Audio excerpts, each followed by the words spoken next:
Selamat pagi Bapak Ibu dan dikasih Tuhan. Shalom, damai sejahtera dalam nama Tuhan Yesus menyertai Bapak Ibu dan saudaraku semuanya di pagi hari ini. Bapak Ibu yang dikasih Tuhan, tema renungan kita pagi hari ini adalah akibat cinta terlarang, yang terambil dari 2 Samuel 12 ayat 1 sampai 14. Bapak Ibu yang dikasih Tuhan, cinta itu sendiri adalah anugerah dari Allah yang indah dan baik tentunya. Tetapi mencintai dengan maksud mengingini istri orang lain, itu yang salah. Itu berdosa di hadapan Tuhan, melanggar titah Tuhan yang disampaikan kepada Musa.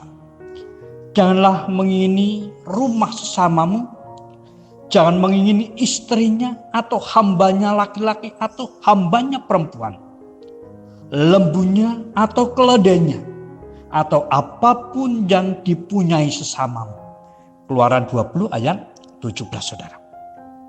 Dan bahkan Tuhan Yesus Kristus bersabda saudara, setiap orang yang memandang perempuan serta menginginkannya sudah berzina dengan dia di dalam hatinya. Matius 5 ayat 28. 2 Samuel 11 ayat 1 sampai 27 menceritakan bahwa Raja Daud telah mencintai dan berzina dengan istri prajuritnya sendiri, Uria, yang bernama Batseba, yang diteruskan dengan pembunuhan berencana terhadap Uria, suami sah Batseba, saudara.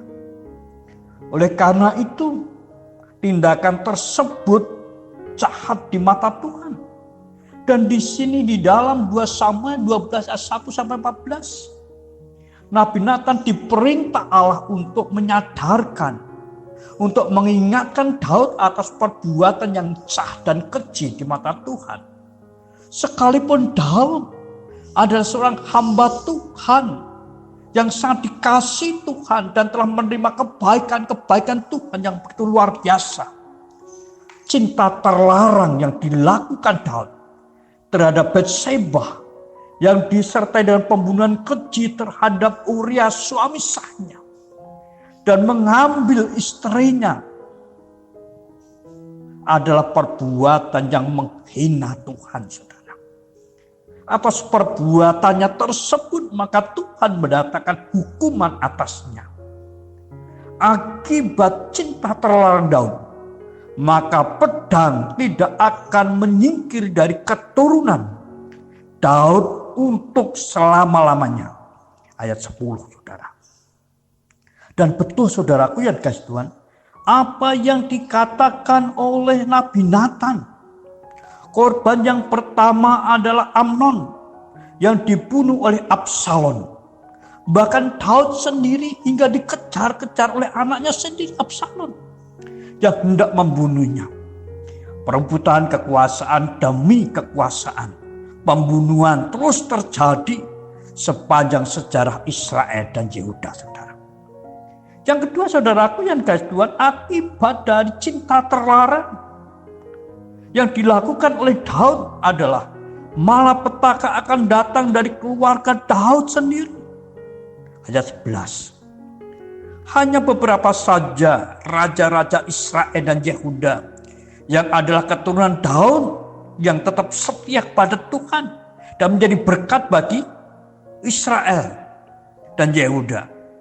Selebihnya adalah raja-raja yang berpaling dari Allah dan menyembah kepada para dewa, para Baal, yang mendatangkan kekejian Tuhan, murka Tuhan dengan ditimpakannya berbagai-bagai malapetaka yang terjadi. Hidup mereka tidak tenang, ekonomi mereka hancur, miskin, bahkan dijajah dan para pemuda terbaiknya dibuang di negeri asing. Bapak Ibu dikasih Tuhan. Dan yang ketiga, akibat cinta terlarang yang dilakukan oleh Daud adalah istri Daud akan ditiduri di depan orang banyak. Ayat 11 dan 12. Daud meniduri Batseba istri Uria dengan sembunyi-sembunyi.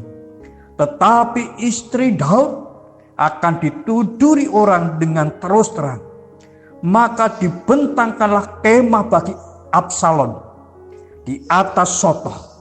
Lalu Absalom menghampiri gundik-gundik ayahnya di depan mata seluruh Israel. 2 Samuel 16 ayat 22, saudara. Ketika Daud diingatkan oleh Nathan dan dia sadar serta bertobat, saudaraku yang dikasihi Tuhan, Tuhan Allah yang penuh dengan belas kasihan itu memberi kesempatan bagi Daud untuk tetap hidup dan tetap melayaninya. Tetapi akibat dari perbuatannya, akibat cinta terlarangnya, maka pertanggungjawaban tetap berlaku atasnya. Nah, Bapak Ibu dan kasih Tuhan, sehebat apapun rohani kita, sedekat apapun kita dengan Tuhan, setinggi apapun jabatan kita di dalam Tuhan, jika kita tidak hati-hati, jika kita tidak waspada, kita akan jatuh ke dalam dosa seperti Daud.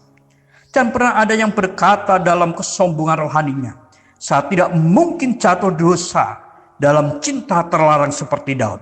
Tetapi marilah kita senantiasa menjaga mata kita, hati kita, perasaan kita, sikap kita, terus waspada, sehingga kita terluput dari jerat-jerat dosa cinta terlarang itu. Mari jaga mata kita, saudaraku. Mari jaga hati kita, mari jaga perasaan kita, dan tetap terus cintai istri kita, cintai suami kita sendiri, terus waspada dan mendekat sama Tuhan, supaya kita bisa kalahkan godaan-godaan dari cinta terlarang yang sangat-sangat menggoda itu. Tuhan memberkati. Selamat pagi, selamat beraktivitas. Terus jaga kesehatan, jaga jarak aman, terus bersuka cita di dalam Tuhan dan bersyukurlah senantiasa. Tuhan memberkati. Amin.